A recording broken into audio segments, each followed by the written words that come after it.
Welcome, Chris Luebkeman, speaking to us from Grindelwald in Switzerland. Chris is Global Foresight Director of Arup and many other things besides. And I suppose I should mention at this point that, of course, that Arup is very kindly a supporter of our Rethink 2025 competition, which we're running with the RIBAJ. So it's very kind of them to get on board with this as well. But the questions I'm going to ask you, Chris, really are to do with that business of what I think you have said previously is the matter of strategizing for change rather than merely reacting to it. And that I think, obviously a lot of us are in reactive mode at the moment, given the pandemic that we're going through. At least that has given us time to stop and notice some side effect benefits of what is happening to us. Sure. Which we all know about, as well as all the horrible things as well. Sure. And so we constructed Rethink 2025, giving the data 2025, simply because there's going to be a lot of quick fixes, temporary solutions to get people back to some kind of existence which can be economically active and happier for people. Yep. But 5 years is enough to think about starting to bake some things perhaps into the built environment as the design process moves on. So I suppose my first question is, some people say, let's get back as quickly as we can to business as usual. In other words, business as before. I think a lot of us feel that is just not the way to go. But what would be your views on that? Well, thanks, Hugh, very much for asking. I think this is a great initiative. 2025 is not that far away when we look at the big picture of the built environment. Considering that we in Europe are mostly walking down paths and streets which were laid down 2,000-3,000 years ago.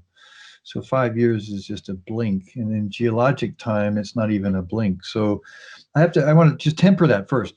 So whenever I think about things, I think of things in 3 time frames: the now, the new, and the next. The now are things that we're doing today to react, to make sure that we are doing the best that we can. The new is like 5 years away. This is what this is about. And the next is really 20 to 30 years out.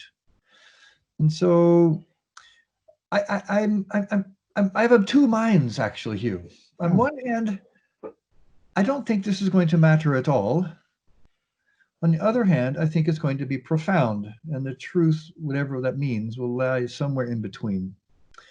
So getting back to where we were is impossible because of the changes which have occurred to our economic systems, the stores which have shut, the shops which no longer can afford to exist, the airlines which won't get back to the same travel numbers. So I don't think going back is in any rational way possible. So when I look at where we need to go, I say, well, I think it's very good to restart our economies, but that money should all be with very clear strings attached. We should be funding activities, but make sure that it's all work which is climate correct and equitable. And so if you're going to give money to do building projects, then those projects need to make sure that we're accounting for the embedded carbon, the embedded water, that we're sourcing them regionally or locally, that we are kickstarting the economy, the evolution to the economy which we know we have to get to. And I think that's really the crux of your question, Hugh. The crux of your question is, can we afford to go back to the linear economy, or do we use this as a moment to really think how we move directly towards the circular or regenerative economy?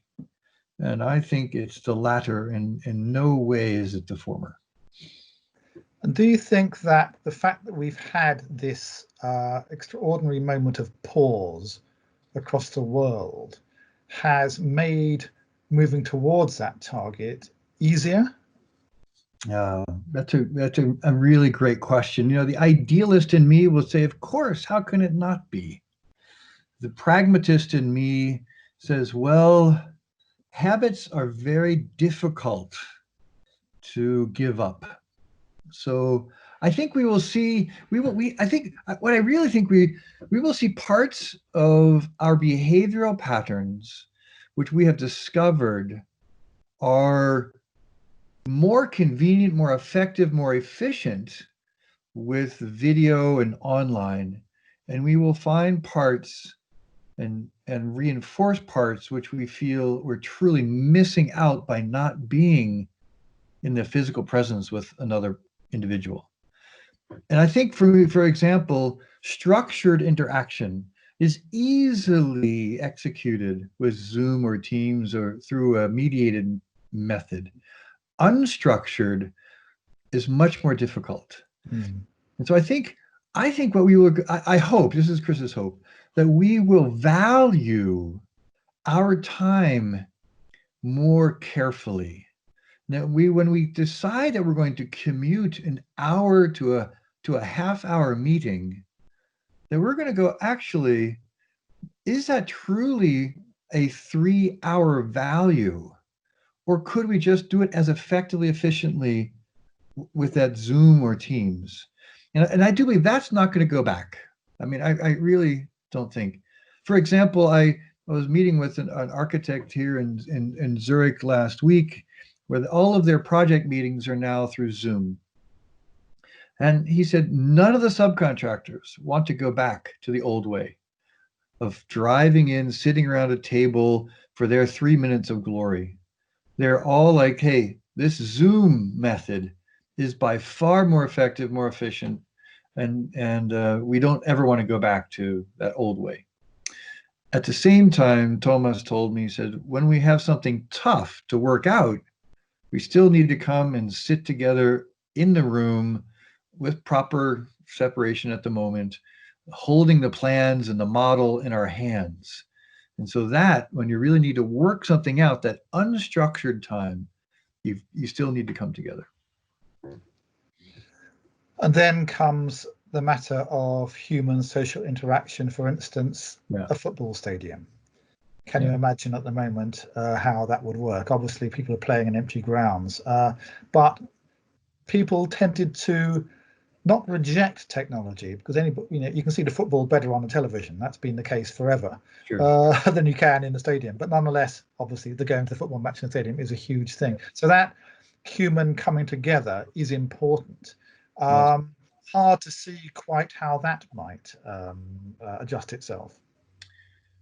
Yeah, Hugh, this is absolutely correct. Humans are tribal. We need to be with others. Most people need to be with others. You know, I've spoken with some introverts who feel this is the best thing that ever could have happened to many, so that they could, really flourish. And those same individuals also are craving the human touch. I think, and it's not just introverts, extroverts, all of us. So humans are tribal animals, and so we need to feel that tribe and to feel the presence of the tribe. And how we define the tribe is, of course, very different. And there are those who consider the football stadium their tribal arena, and rather than the ballet or the dance theater or the choir. And I truly believe we're going to have a year where this is going to be quite awkward for many. And maybe in the future, we'll put little parentheses around 2020 as sort of the year which really didn't emerge too strongly. And we will be back to the crowds and chanting in the stadiums within a year or two. I don't think that's going to actually, once we have the vaccine and the virus becomes part of most people's DNA, it's back to where we were. Yeah. If it comes to building types, I mean, because obviously, the virus will wane, as viruses always do. As you say, it will lurk in the background. It will make recurrences. People now know, because we've had this warning, what might happen with the next one. Is the next one going to be worse? Is the next one going to be 10 times worse? How do we adjust for that? I think people are generally agreed, yes, we should adjust for that. But if that is the case, then what building typologies would most benefit from a bit of a rethink, such that they're more adaptable and more flexible Sure. when the next wave comes? So I'm a huge believer in a precautionary principle when it comes to this, so that we're really looking at our design paradigms, our design metaphors, in a way in which we could do almost call the COVID test. Say, does this floor plan, does this building type stand a test of a COVID on steroids, or whatever the equivalent of a steroid is for a virus?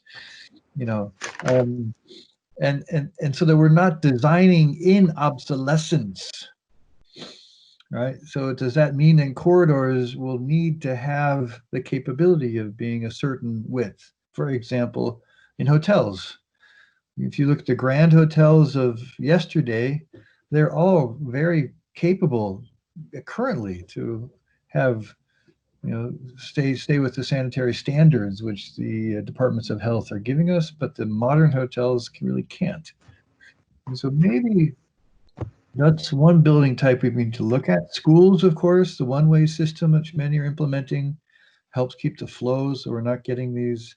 And hospitals, I think we truly are going to need to be really rethinking a hospital.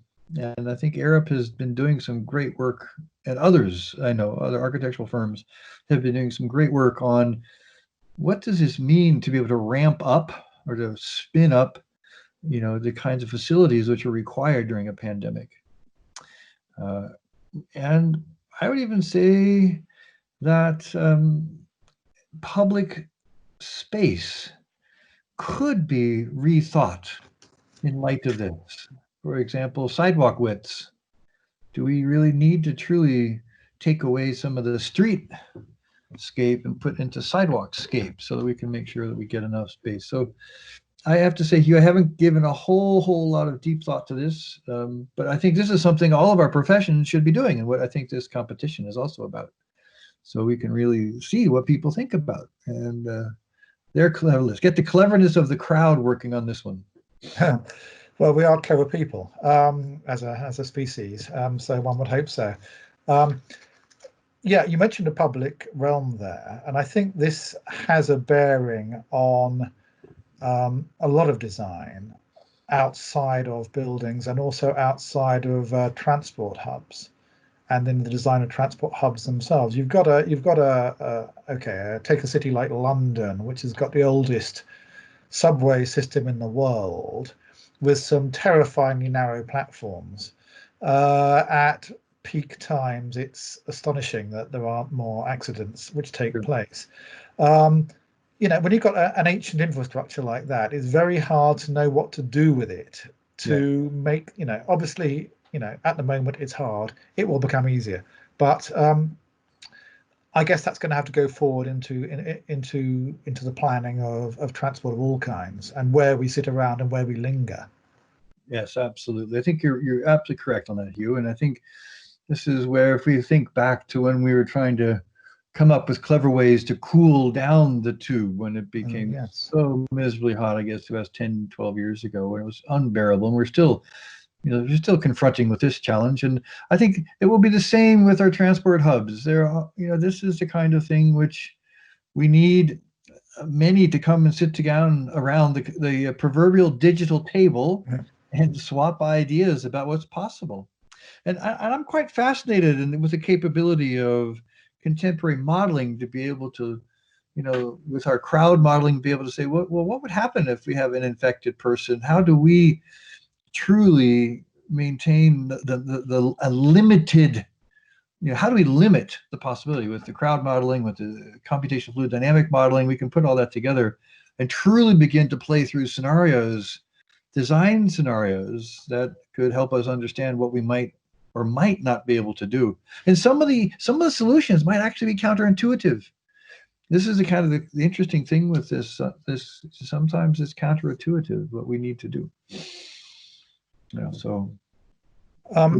I'll do one sort of a final question before I will actually ask how Arup is as a global consultancy is operating in all of this. But I suppose my last sort of mainline question would be to do with density.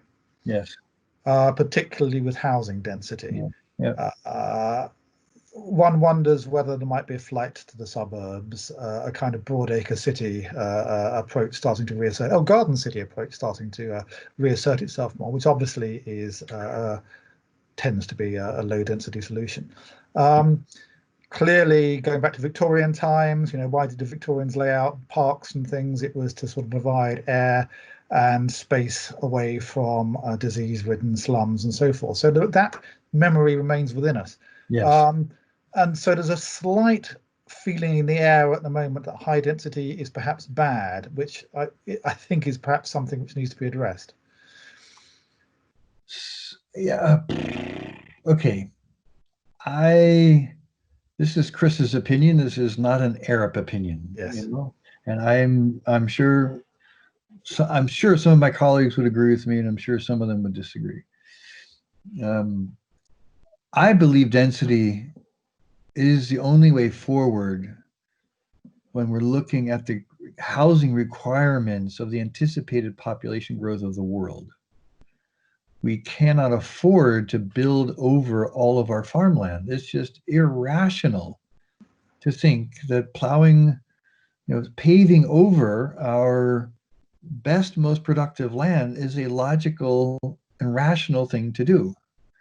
And if I were king for a day or could have that, I would wave my magic wand or whatever it is and absolutely put a stop to plowing or paving over any more farmland. Because we're going to need every acre. And as a matter of fact, I could see where we might start tearing things down as we get more land back. So I think the knee-jerk reaction would be the flight, but that's fine. But if we fly out to the suburbs and we need to make sure that we're not expanding them, that we're densifying them as well. And I'm good with that, but I think it's a densification we're gonna, and it has to be a humane densification. We don't want to end up with the 1960s, flip up blocks that end up making me feel like you're in prison. So that's it's more like the Barcelona density, so I think I'm with you on this one.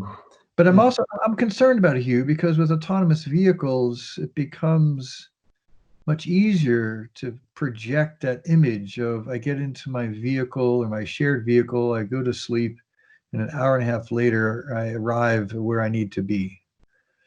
And, it does concern me, this return to ultimate convenience, and humans tend to try to find the most convenient things possible.